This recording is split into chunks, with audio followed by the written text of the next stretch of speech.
মনে রেখো একটা কথা, যেদিন তোমার বিবাহ হবে সেদিন থেকে তুমি তোমার মাকে আর ভালোবাসতে পারবে না।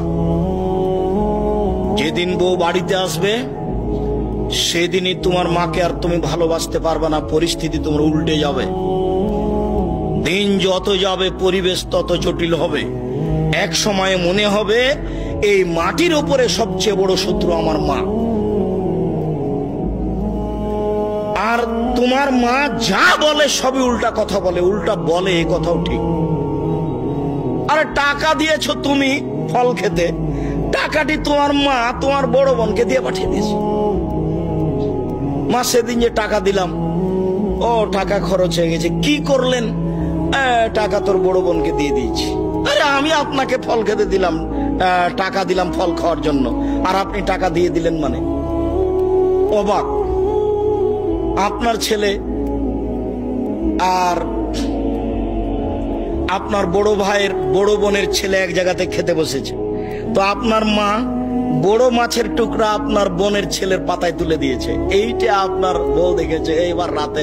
হ্যাঁ, তোমার মা এরকম, তোমার মা তোমার বোনের ছেলেকে ভালোবাসে। আমি রান্না করলাম কষ্ট করে, বড় মাছের টুকরাটা তোমার বোনের ছেলেকে দিয়ে দিল, আমি এগুলো সহ্য করতে পারি না। কত কি! আপনি সন্ধ্যায় এসে দেখছেন আপনার মা বিছানে পেশাব করেছে, উঠতে পারে না, বিছান গন্ধ করছে। আপনি বলছেন, হ্যাঁ তুমি আমার মায়ের বিছানা পরিষ্কার করনি, আমার মায়ের চাদরটা ধুয়ে দাওনি। তখন আপনার বউ বলছে, তোমার মাকে তুমি দেখো, তোমার মায়ের বিছানা তুমি পরিষ্কার করো।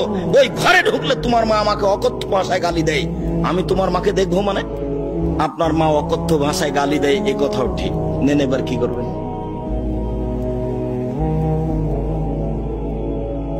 এত কিছু করার পরেও মা যে ঘরে থাকে সেই ঘরে তুমি জোরে হাঁটতে পাবা না। আমি বলি না, আল্লাহ বলেছে।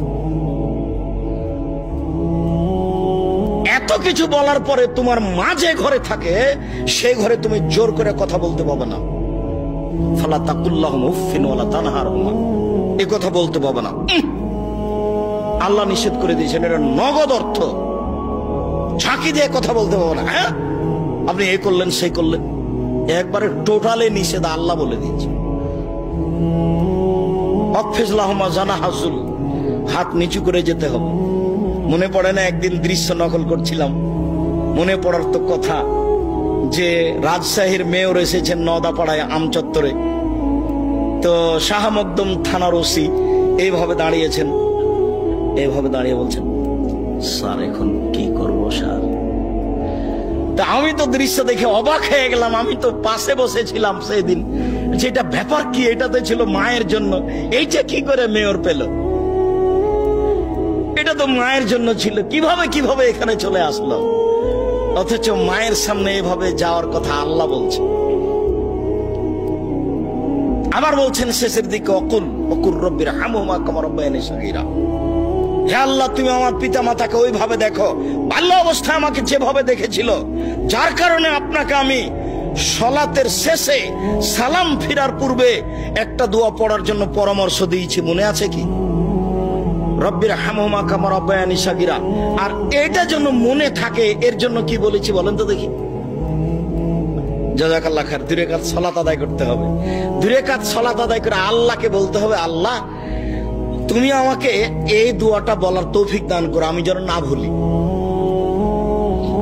সব সময় সালাত শেষে সালাম ফিরার পূর্বে রব্বির হামহুমা কামা রাব্বায়ানি সগীরা এই দোয়া বলার জন্য আমি আল্লাহর কাছে 2 রাকাত সালাত আদায় করে সাহায্য চাওয়ার জন্য বলেছি পৃথিবীর সকল দিনী ভাই বোনকে। সম্মানিত দিনী ভাই বোন, আল্লাহর নবী বলেন, চিরদিনের জন্য মায়ের অবাধ্য চলা হারাম, চিরদিনের জন্য মায়ের অবাধ্য চলা হারাম। এই বেটা শোনো, আরো তোমাকে সতর্কতার সাথে বলছি, তুমি বারবার পেশাব করছো, তুমি বারবার পেশাব করছিলে বিছানে, তখন তোমার মায়ের জন্য একটা জায়েজ ছিল একটু হাসি মুখে আঘাত করা। এই কত পেশাব করিস কেন রে, এইটা তোমার জন্য জায়েজ ছিল। এখন তোমার মা তোমার কোলে, তোমার মাকে তুমি এইভাবে বলতে পারো না, কি যে করি, এত পেশাব কেমনে পরিষ্কার করি, হ্যাঁ কি যে করি, যখন তখন পেশাব করছে, এরকম কথা বলার সুযোগ নেই।